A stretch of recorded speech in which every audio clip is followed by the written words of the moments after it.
On revient un peu à cette vidéo-là qui a fait 3 millions de views, qui t'a amené à écouler tes stocks tellement rapidement. Il y avait un gros scénario derrière tout ça. Ça a été moi, la caméra de ma mère, le condo de mon ami, puis les premiers prototypes de table qu'on avait. That's it. Puis ça a fonctionné. Qui risque rien à rien.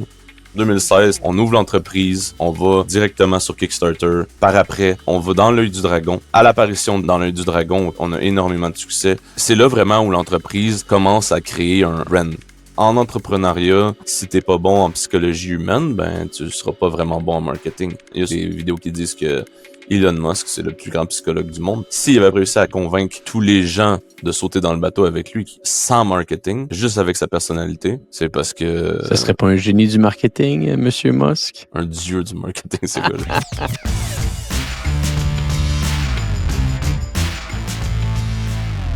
Alexandre Doré, tu es cofondateur de l'entreprise Transformer Table, une organisation lancée en 2016 par toi et tes 6 cofondateurs. Votre société qui se spécialise dans la fabrication des meubles modulables s'est fait connaître au départ grâce à des vidéos viraux sur les médias sociaux et des campagnes Kickstarter qui ont généré des millions. 8 ans après sa fondation, Transformer Table génère maintenant près de 100 millions de dollars à l'année. Alexandre Doré, merci beaucoup d'être sur le podcast Hypercroissance aujourd'hui. Merci de m'avoir accueilli. Merci Antoine. Écoute, je trouve que dit comme ça, en même pas 30 secondes, c'est excitant, mais moi j'ai hâte de m'écouter par après. Ben, j'espère que les gens vont être autant excités que moi également parce que 100 millions en 8 ans, un produit qui a fait le tour des médias sociaux, il faut qu'on soit capable de décortiquer ça ensemble aujourd'hui, Alexandre. Mais avant toute chose, peux-tu prendre juste un petit peu de ton temps et bien expliquer à notre audience qu'est-ce que vous faites chez Transformer Table pour qu'ils soient capables de comprendre la distinction entre vos produits et les autres produits qu'on est capable de retrouver sur le marché? Je trouve que c'est assez simple. Je l'ai dit sur dans l'œil du dragon en 2016. Je vais le redire. Pour nous, ce qu'on a toujours voulu être, c'est les Apple du meuble innovatif. Fait qu'on a pris une structure similaire, on a décidé d'y aller dans quelque chose de complètement différent. Donc, ce qui est les meubles innovatifs, les meubles modulaires, tout ce qui est versatile, c'est là-dedans qu'on veut innover. On veut pas combattre les structures, on veut pas combattre les tanguay de ce monde du tout. On veut simplement avoir notre niche à nous, puis aller performer dans celle-là. Puis nous, ce qu'on fait vraiment, là, c'est donner... je crois qu'on donne, en anglais, on dit « more for your bucks ». Je crois que c'est ce qu'on fait envers n'importe quel de nos meubles pour les clients. Je pense qu'on donne plus de valeur à chaque meuble. Donc, on optimise l'espace. On dit aussi en anglais « endless possibility », possibilité infinie. C'est sûr que j'advertise beaucoup en anglais, donc je vais utiliser beaucoup d'anglicisme des fois. Mais c'est ça. Vraiment, là, ce qu'on essaie de faire, là, c'est de crusher le marché niveau meuble innovatif. Vraiment dans notre niche à nous. Et bon, parlons un petit peu de comment tout ça s'est lancé. Alexandre, tu me disais dans une rencontre qu'on a eue précédemment que tes cofondateurs t'auraient travaillé pour eux dans le passé. Ultimement, il y a une idée qui se serait découlée de certaines conversations et vous vous êtes lancé. C'est quand même une genèse assez atypique. Peut-être tu pourrais exposer un petit peu à notre audience aujourd'hui comment l'idée de Transformer Table s'est créée et dans quel contexte également? Écoute, c'est sûr que, mettons qu'on parle vraiment du passé, je veux pas aller trop loin parce que ça va prendre 1 heure au complet, mais chaque entrepreneur a son parcours typique à lui-même. On a chacun parti des compagnies à gauche et à droite.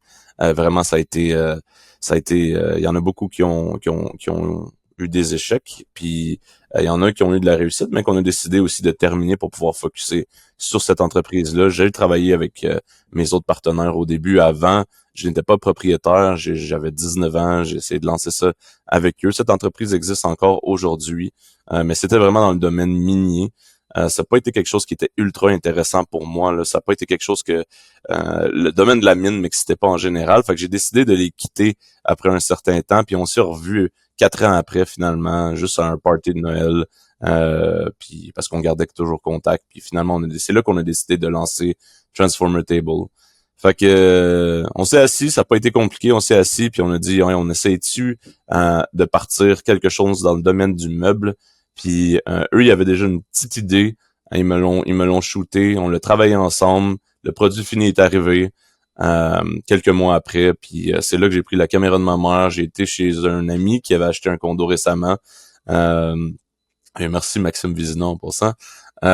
Puis c'est chez lui que j'ai pris mon premier vidéo. J'ai partagé ça avec mes amis sur Facebook en 2016. Donc dans ce temps-là, c'était immense. On a eu 3 millions de views en même pas 3 semaines. J'étais tout sur les talk shows, les morning talk shows. J'étais sur tout ce qui est les journaux, le Journal de Montréal. Ça a été viral immédiatement. Puis on a écoulé, on avait juste un container dans le temps. On avait 80 tables seulement en entrepôt. On pensait pas que ça allait pogner comme ça. Puis écoute, en moins de 3 semaines, il a fallu que je monte un site web. Puis ça a été liquidé en 3 jours. Bon, on va prendre un pas de recul ici parce que je Vas-y. pense que ça va valoir la peine de bien comprendre comment cette vidéo-là a été créée. J'ai une question pour toi à la base. Pourquoi les meubles et surtout par la suite, pourquoi les meubles modulables? D'où cette idée? Parce que bien entendu, quand on est des entrepreneurs, on veut toujours relancer d'autres projets, mais pourquoi cette idée du mobilier? Ben, en fait, l'idée du mobilier pour nous, c'est que c'est des gros items, qu'on pouvait compacter et mettre dans des containers puis avoir beaucoup de volume. Donc le shipping de containers directement ici en Amérique du Nord coûtait pas nécessairement cher parce que normalement les gens qui font des tables, les gens qui font des couches, des sofas, c'est sûr que ça prend beaucoup de temps, beaucoup de place dans le container. Fait que notre avantage déjà à nous, en voulant aider le client, c'est de créer chaque meuble qui soit vraiment hyper compact. Donc, on sauvait déjà là-dessus, contrairement à beaucoup de gens qui payent beaucoup de storage, beaucoup de gens, beaucoup d'entreprises en fait, qui payent beaucoup de storage. Fait que pour nous, le meuble a toujours été quelque chose qui était intéressant. Par la suite, c'est pas comme si on avait des maîtrises ou des doctorats en création de meubles du tout, ou dans n'importe quoi en n'importe quoi dans n'importe quelle catégorie.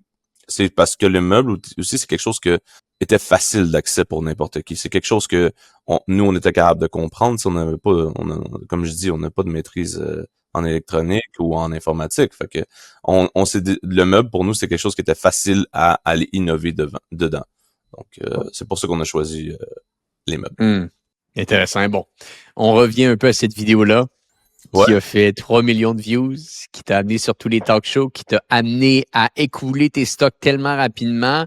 Ça a été fait par hasard, naïvement un peu, ou il y avait un gros scénario derrière tout ça? On avait zéro expérience. Quand je dis on est parti de la rue, là, c'est le cas. On avait 20 000 $ en banque. Écoute, j'ai même pas pu louer la caméra de quelqu'un de professionnel. J'ai même pas pu engager personne sur Kijiji dans le temps pour qu'il prenne au moins une vidéo décente. Ça a été moi, la caméra de ma mère, le condo de mon ami, puis les premiers prototypes de table qu'on avait. That's it. Puis ça a fonctionné. Juste dans la vie, il faut qui risque rien à rien. Fait que j'ai essayé. La caméra était empilée sur des boîtes de Kleenex avec un angle juste pour voir le top de la table. Puis écoute, c'est ça, un beau vidéo de 4 minutes. De l'entrepreneuriat pur et dur. Et bon, tu lances le vidéo et juste à ce moment-là, peut-être pour bien situer notre audience, on s'entend, vous avez un site web de prêt. Non. Mais comment tout ça, dans ce cas-là, se met en place? Vous lancez le vidéo, est-ce que les gens savent quand ils vont recevoir le meuble? Est-ce qu'il y a de l'information ou vraiment ça s'est fait totalement par hasard? Rien du tout. Il y avait rien de prêt. Écoute, j'ai appris dans la vie, puis c'est pourquoi je crois aujourd'hui qu'on est où on est, c'est que si t'attends toujours que tout soit parfait, avant d'essayer, tu vas perdre énormément de temps. Puis tu vas avancer 4 fois moins vite que si tu te lances, tu jumps, puis tu réagis au fur et à mesure. Je sais que ça n'a pas rapport, mais j'ai vu, moi, ce qui m'a vraiment inspiré dans cette tactique-là depuis le début, c'est l'exemple du pot d'argile. Je sais pas si tu connais. Bien sûr. Est-ce que tu veux que je l'explique à l'audience ou... Ben, je pense que ça vaut la peine pour que les gens aient un maximum de contexte possible. Fait que c'est simple. L'exemple du pot d'argile, c'est une classe d'élèves. On va l'appeler la classe A, puis la classe B. La classe A, pendant tout le semestre, leur seul but est de faire un pot d'argile, un seul le plus beau possible, et le remettre au professeur à la fin de l'année, à la fin du semestre. Le groupe B, c'est d'en faire le plus possible. C'est leur seul but. dans la vie. Fait qu'il y en a un qui est jugé sur la quantité, l'autre est jugé sur la qualité. À la grande surprise de tout le monde, à la fin du semestre, le groupe A et le groupe B remettent leurs résultats au professeur.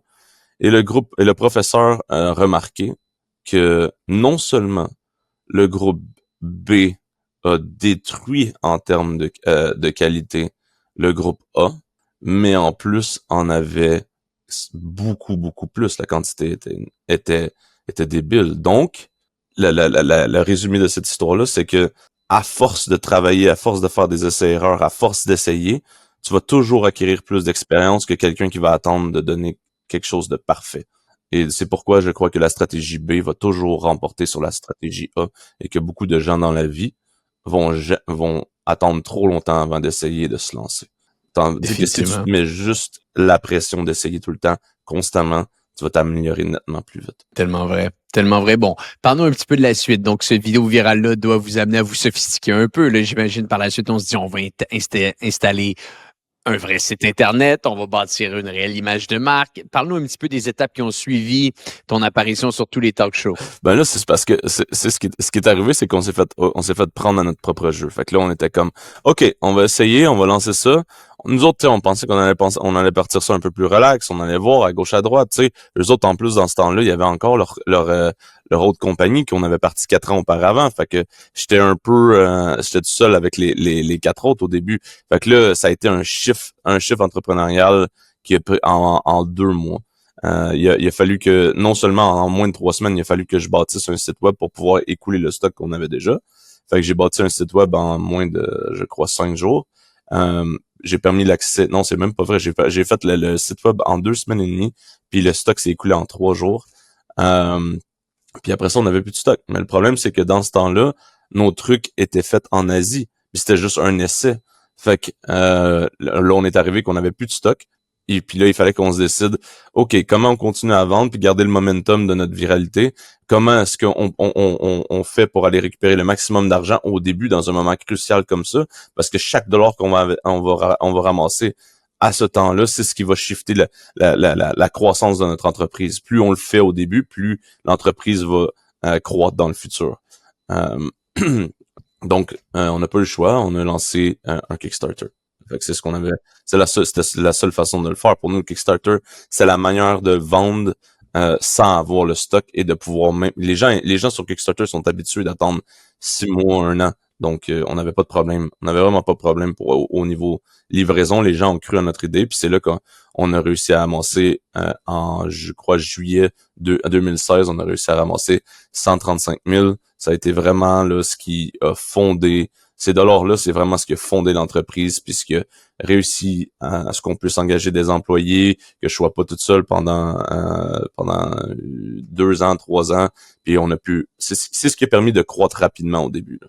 Et vous avez eu énormément de succès avec Kickstarter. Une de vos dernières campagnes, d'ailleurs, vous avez été capable de lever jusqu'à 4 millions de dollars avec Kickstarter, ce qui est totalement exceptionnel. Donc, ça démontre un petit peu que cette technique que vous avez utilisée, qui est un petit peu du guérilla marketing quand vous êtes lancé, on lance rapidement, vous l'avez utilisé également pour le financement, c'est-à-dire au lieu d'aller sur du financement traditionnel avec des investisseurs qui habituellement vont allouer des bonnes sommes, que ça peut prendre énormément de temps, on a repris des dynamiques qui se passaient, qui sont un petit peu moins traditionnelles, mais qui peuvent fonctionner. Donc, on dirait que ça reste vraiment dans votre ligne de conduite, tout ça, là. Oui, absolument. Mais c'est nous, tu sais, je suis quand même très fier de dire que jamais en 8 ans, parce qu'on célèbre notre 8e année là, jamais en 8 ans, on a eu recours à un investissement, jamais on a eu besoin de vendre des parts d'entreprise, jamais on a eu besoin de rentrer en dette. Tu sais, on a seulement une ligne de crédit que rarement on utilise parce que, mettons, on veut commander plus de stock, mais c'est tout. Jamais on a été en dette du tout.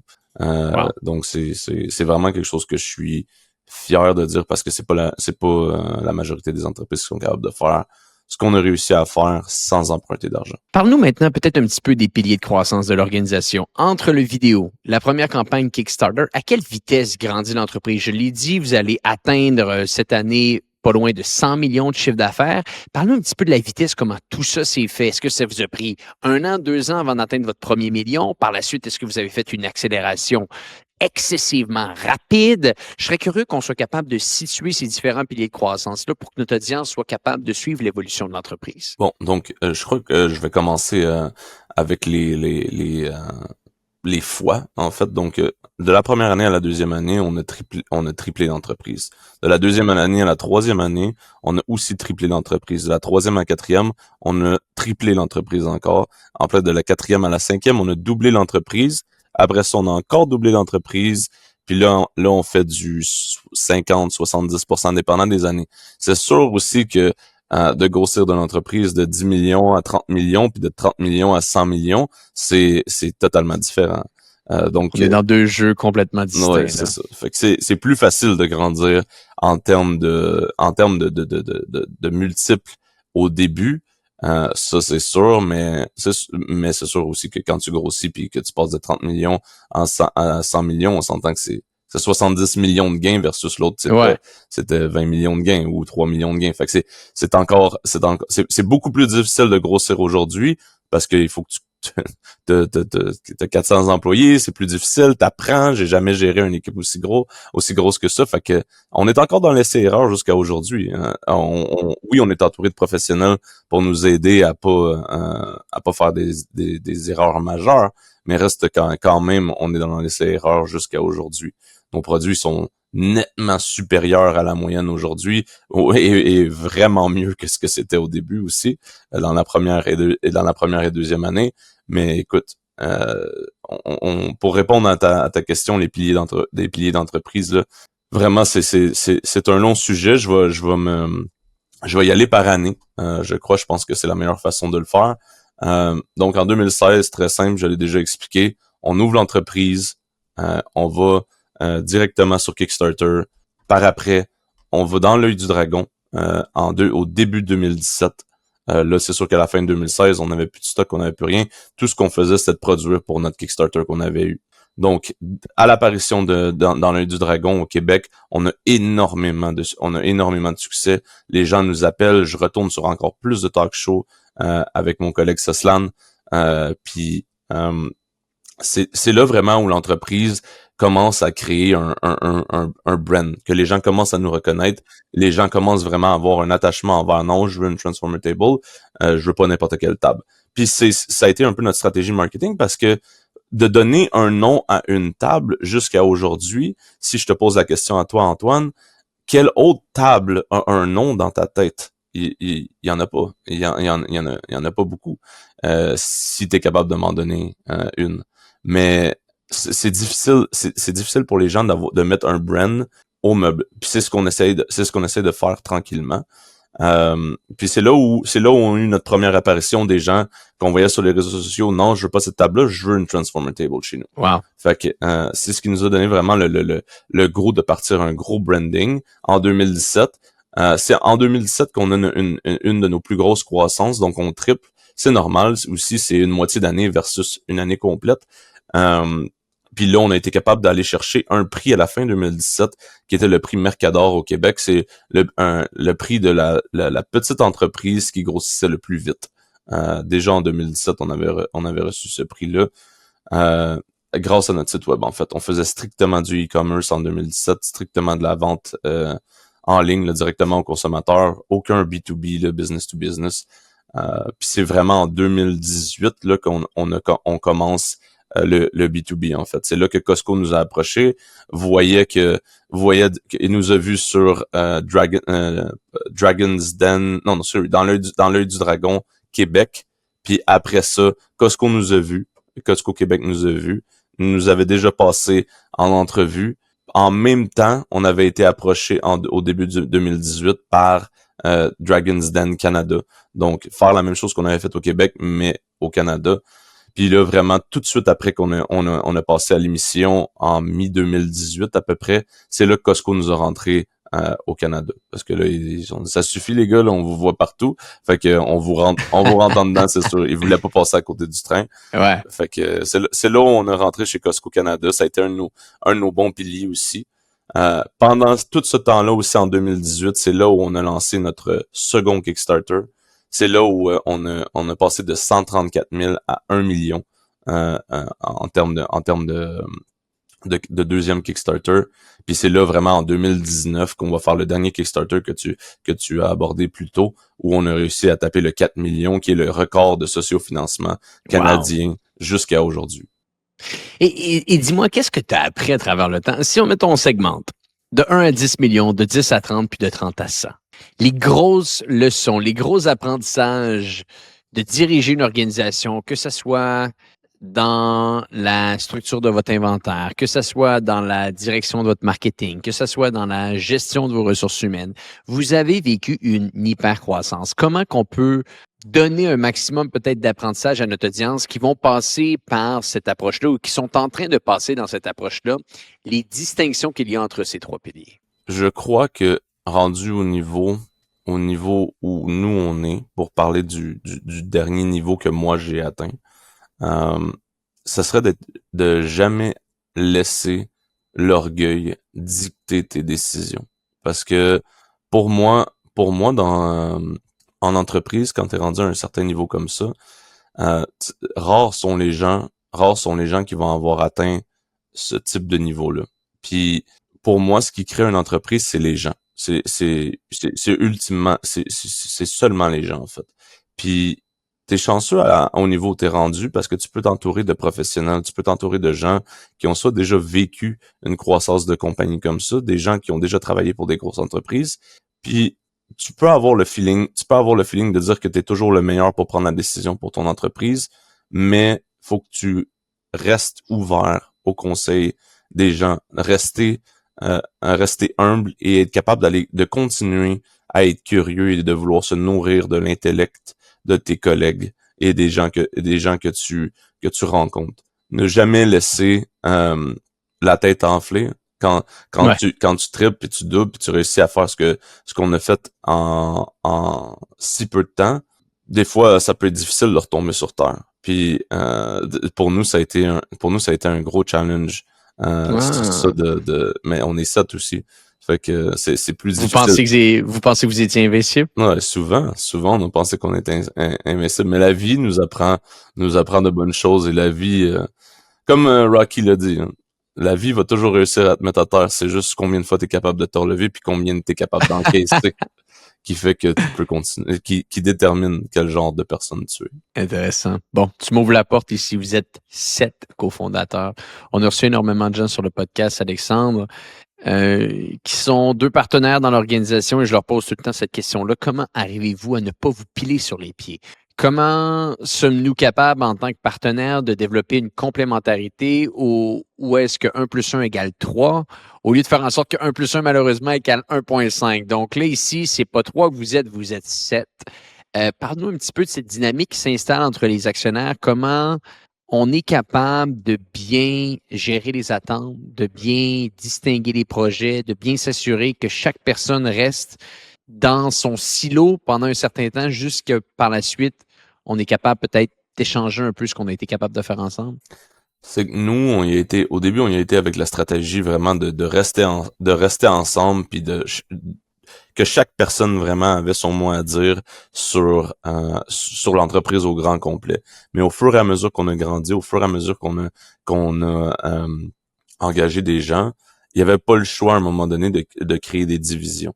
Donc chaque personne finalement un peu naturellement choisit son silo en fonction de ses compétences à eux. C'est sûr que, tu sais, voyant que, mettons, moi, je prenais le marketing, puis moi, j'y allais plus du côté vente, les gens ont essayé de combler des trous à gauche et à droite. Donc, tu sais, il y en a un qui, comme ça, Slan, celui que je parlais tantôt, lui, vraiment, c'est le CEO aussi, mais c'est lui qui a choisi vraiment de se spécialiser dans le côté production.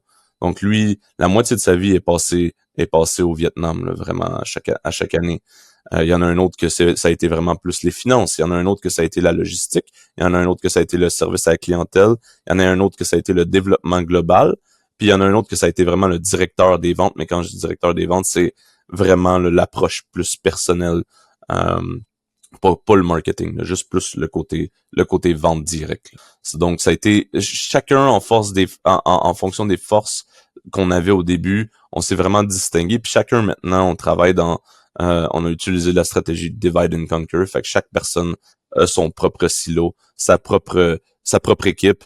Puis c'est sûr que par après, on se regroupe comme dans le temps, là, puis on est capable de se reparler puis de faire des plans de match ensemble. Il n'y a aucun problème sur ça, mais c'est rendu plus facile de rouler comme ça que si on avait à ça serait difficile de se regrouper ensemble comme dans le temps et de toutes prendre les décisions d'entreprise ensemble. Ça serait aujourd'hui, ça serait rendu impossible. Ben, c'est sûr, vous êtes tellement rendu beaucoup dans l'entreprise, mais bon, comment cette direction d'entreprise tout de même se met en place? Est-ce qu'on parle d'une rencontre par semaine? Est-ce qu'il y a un sommet des actionnaires qui se passe une fois au trimestre? Comment vous êtes capable de bâtir un modus operandi, pardonne-moi, d'actionnaires qui fait en sorte que tout de même, vous êtes au courant de l'avancement de l'entreprise, vous êtes capable d'échanger sur des sujets critiques? Bon, c'est sûr qu'en en tant qu'entrepreneur aussi, on met beaucoup plus d'heures que la moyenne des gens normales. Donc, à la base, on fait la journée, on fait le 40 heures normal de la majorité de nos employés. On va faire le classique 9 à 5 avec eux directement au bureau, mais on va toujours se garder des heures après le bureau pour nous se rencontrer. Puis ça, on va le faire de 1 à 2 fois par semaine. Il y en a un Quand même. il y en a un qui est obligatoire, mais l'autre, ça va dépendre de si on est trop dans le rush ou si on a d'autres choses à faire. Il y a une dynamique aussi qui a commencé à s'installer avec les années au Vietnam, c'est 12 heures de différence.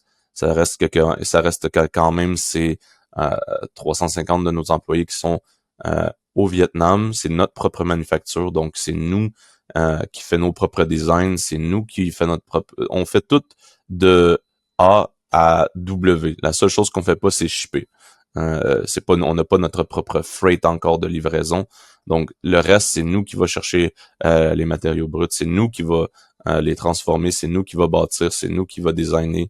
Donc, c'est vraiment notre truc à nous versus la majorité des compagnies québécoises, des compagnies, pas québécoises, des compagnies dans le monde vont directement aller à une manufacture et acheter de cette manufacture des produits qui, eux, ont déjà créés.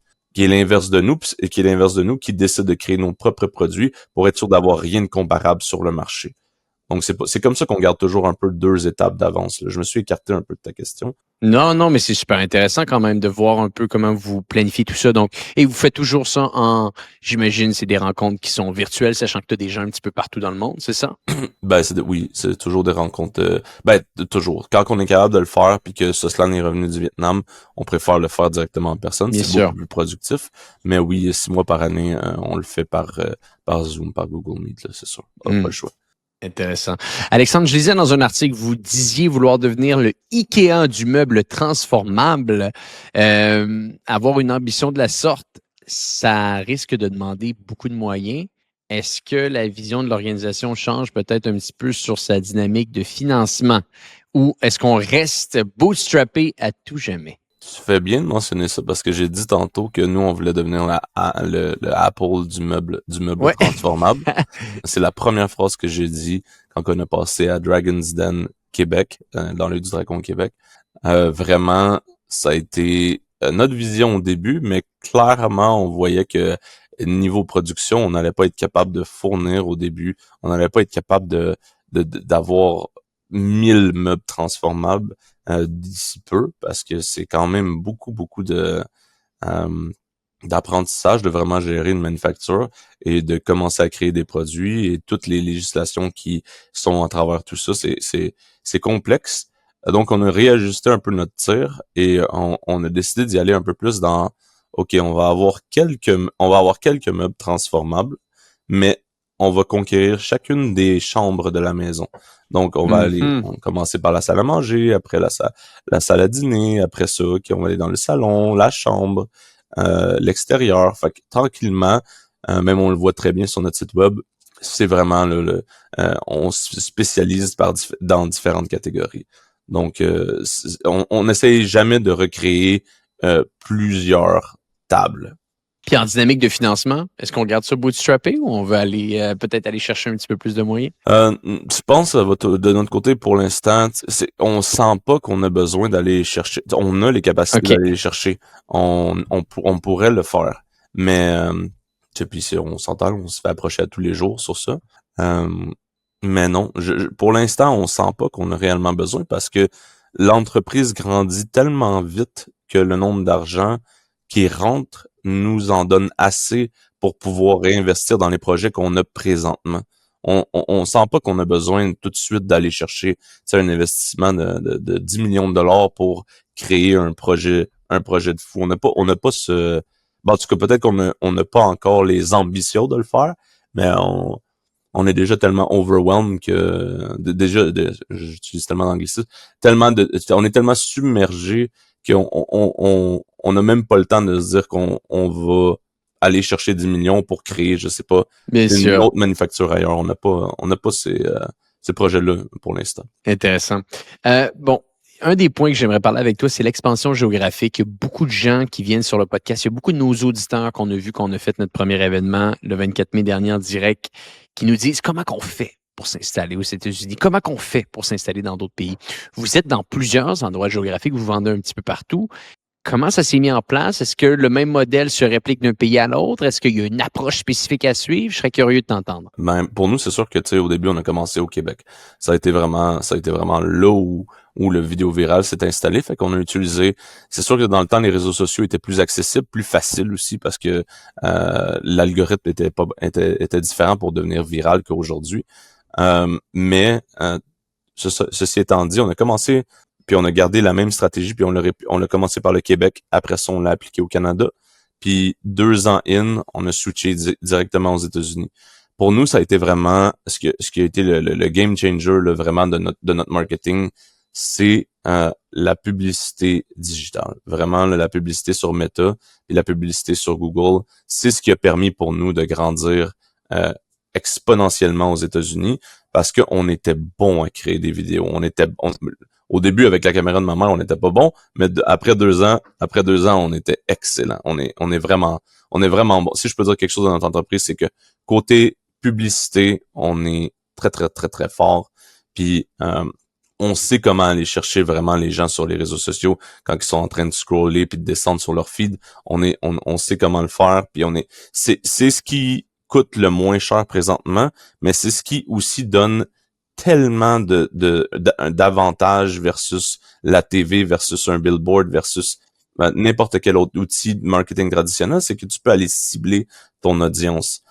Puis aux États-Unis, comme ils sont 330 millions versus le Canada, ça nous a permis d'aller chercher tellement un coût par clic qui était ridicule qu'on amenait un trafic, on amenait un trafic qui coûtait quasiment rien, puis le retour sur investissement pour nous a toujours été de 10 à 15 fois. Wow! Donc, puis c'est ce que le digital marketing a été capable de nous donner. C'est pour ça qu'on n'a jamais switché. Si les auditeurs venaient chez Transformer Table demain, ils verraient un département de digital marketing qui est plus gros que le département d'entreposage, en fait. Donc, Ça ressemble à quoi votre équipe? en marketing, on est 25 directement chez Transformer Table. Donc, 25 juste en marketing. Juste en marketing, mais sur ça, il y en a 12 qui sont seulement consacrés à la création de contenu vidéo et d'images. Fait wow. on a notre propre studio in-house. On a le deuxième plus gros studio à Montréal directement dans nos locaux. Puis ça tourne tous les jours.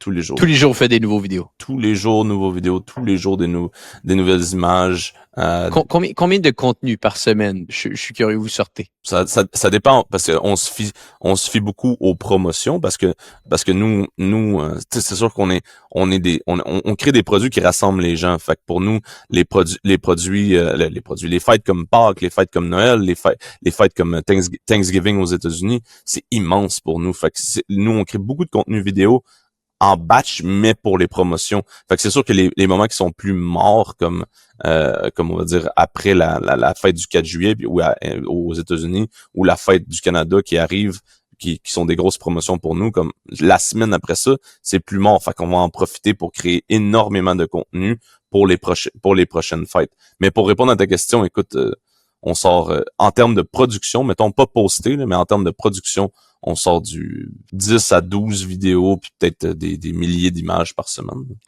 Wow! Incroyable! Donc, j'aimerais peut-être continuer un petit peu là-dessus. 25 personnes, donc 12 personnes qui font du contenu à temps plein. Le reste, c'est des gens qui s'occupent du média, l'investissement sur différentes plateformes, j'imagine, gestionnaire de médias sociaux. Ouais, gestionnaire de médias sociaux, on a des gestionnaires de digital marketing, on a aussi le, le, le, le cœur de notre business, c'est le site web présentement, ça a toujours été.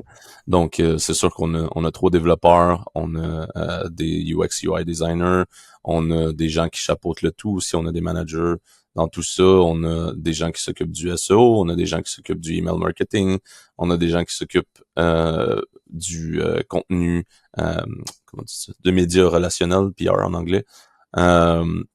Donc vraiment, là, je pense que à part grandir l'équipe en termes de marketing, on a pour ce qu'on est présentement, on a chacune des catégories est couvert. Vraiment, là, tout ce qui reste, c'est agrandir ces équipes-là. Présentement. Wow. La structure est faite. Impressionnant. Bon. Et chacune de ces personnes-là ont des marchés précis à attaquer ou est-ce que tu as les mêmes personnes pour chacun des marchés? Parce que souvent, on voit qu'il peut y avoir des locaux qui vont pouvoir pivoter des marchés. Je te donne un exemple. On avait reçu Super Prof sur le podcast, qui est une plateforme en ligne qui permet aux gens de s'éduquer à même la plateforme et de trouver un professeur. Quand il lance un nouveau marché, il trouve un local qui, lui, va lancer le nouveau marché. Est-ce qu'il y a une approche similaire qui se met en place de votre côté ou c'est les mêmes équipes pour chaque endroit? Écoute, on parlait justement tantôt de l'expansion, puis si c'est la même stratégie partout, je dirais que Canada, États-Unis, c'est assez similaire. Mais pour ce qui est, on est en Europe présentement et c'est une toute autre approche, c'est une toute autre game. Puis côté marketing, c'est pas la même chose du tout. Facebook fonctionne bien là-bas, Google fonctionne aussi bien là-bas, mais les gens ont besoin d'une approche différente sur le e-commerce. Par exemple, les plateformes de financement. Donc, les gens en Angleterre achètent seulement via PayPal. Les gens en ligne. Les gens adorent PayPal. Comme aujourd'hui, ici au Canada, oui, on connaît PayPal, oui. Tout le monde est un peu familier avec ça, mais qui utilise PayPal aujourd'hui aux États-Unis puis au Canada? Moins de 5% des gens. Tandis qu'en Angleterre, c'est 90%. Nous, on n'avait jamais ouvert PayPal. Fait qu'il a fallu s'ajuster. Il a fallu changer les trucs sur le site web pour pouvoir performer. C'est là où je te dirais en ce moment qu'on a un gros, pour répondre à ta question, qu'on a un gros manque, c'est que il faudrait théoriquement que pour l'équipe d'Amérique du Nord, je recrée une autre équipe pour l'Europe, parce que là, présentement, c'est l'équipe d'Amérique du Nord qui essaie d'ouvrir tranquillement l'Europe, mais on n'a pas d'expertise dans ce domaine-là présentement. Puis si quelqu'un m'entend, écoute, on est en recherche de quelqu'un de vraiment là, un directeur marketing là, pour le côté européen, là. Que ce soit n'importe quel pays, ça nous aiderait beaucoup parce que oui, on est vraiment en train de rechercher même des agences là en Europe pour nous aider à pénétrer ce marché-là, malgré qu'on est dans des Costco aussi là-bas en Europe, parce que Costco existe aussi en Europe. Euh, Puis même là aussi, à ce niveau-là, c'est pas aussi performant qu'en Amérique du Nord. C'est sûr qu'on a un brand qui est plus établi aussi en Amérique du Nord, fait que ça prend du temps à recréer tout ça, surtout dans un autre continent. Mais pour répondre à ta question avec Superprof puis le local, les locales, pour nous d'avoir des endroits physiques pour l'instant, on fait énormément de roadshow chez Costco, fait que c'est un peu nos mini-stores présentement. Donc aux États-Unis, on roule jusqu'à 300 à 400 roadshows par année, là, vraiment, là, dans les 800 Costco qui existent à travers l'Amérique du Nord, aux États-Unis, au Canada.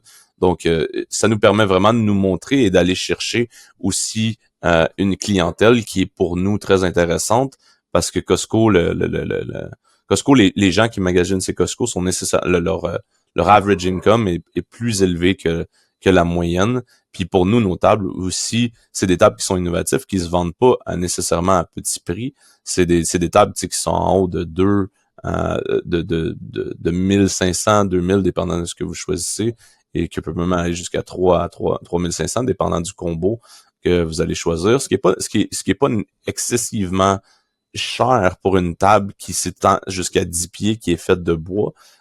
C'est sûr que si les gens iraient je sais pas, chez JC Perrault ou chez Tanguay, chercher juste une table de 6 pieds qui bouge pas, en bois, ils vont payer probablement le même prix que qu'est-ce que je suis en train de dire. C'est juste que la note va donner, comme j'ai dit au début de l'entrevue, more for your bucks. La note, la note peut s'adapter à n'importe quelle maison. La note peut vraiment là, se mettre à n'importe quelle grandeur selon les besoins des gens à n'importe quel instant. Donc, je pense qu'on a la solution complète. Je m'éparpille beaucoup dans tout ce que je dis. Non, mais C'est c'est donc incroyable. fascinant. C'est C'est incroyable. donc J'en ai fascinant. tellement à dire. Je me Ouais, rends compte que j'en ai tellement à dire que je réponds c'est ça à tes qu'on veut. questions à moitié puis je pars dans des directions différentes. C'est fou. Il n'y a pas de souci, Alexandre. C'est ce qu'on aime. On veut des histoires authentiques et transparentes. Dis-moi, c'est quoi la suite? Les 12, 24, 36 prochains mois? On atteint quoi? 500 millions? 1 milliard de chiffre d'affaires? Nous autres, on s'est toujours dit, on veut hit the big B. Fait que on veut The toujours Big B. the big B. Fait que le billion, c'est toujours notre le milliard, c'est vraiment le goal ultime pour nous là, avant de vraiment, on va dire, relaxer là.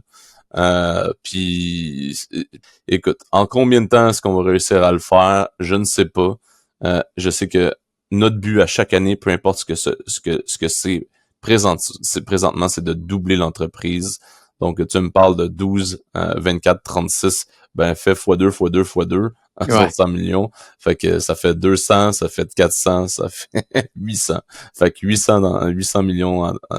Puis je pense que, nécessairement, avec les nouveaux produits qu'on lance, les différentes offres, puis l'avantage qu'on a sur la compétition d'avoir toujours nos propres designs d'avance et de créer vraiment des produits innovatifs. Maintenant, on a lancé une table qui a été faite, c'est une table bureau là, qu'on a faite vraiment avec en partnership avec Stella Artois. Plus tu grandis, plus il y a d'opportunités qui s'offrent à toi, plus tu peux faire des collaborations Ben oui. avec des grosses entreprises, plus aussi il y a de célébrités qui s'intéressent à toi, plus il y a t'es comme une petite je Ah, sais t'es pas. la saveur du moment, là, dans le Ouais, sens qu'il y a une prime au vainqueur qui s'installe. Plus que ouais. t'es gros, plus que t'es gros. Donc, c'est sûr et certain Ouais. qu'il y a beaucoup de choses qui s'installent ici. Et bon, peut-être des petites questions plus personnelles, Alexandre. J'aime savoir ce que mes invités lisent. Est-ce qu'il y a des livres d'affaires qui t'ont impacté, qui t'ont peut-être même aidé à lancer Transformer Table? Ça va être triste comme réponse, mais non, il y a aucun livre d'affaires qui m'a inspiré.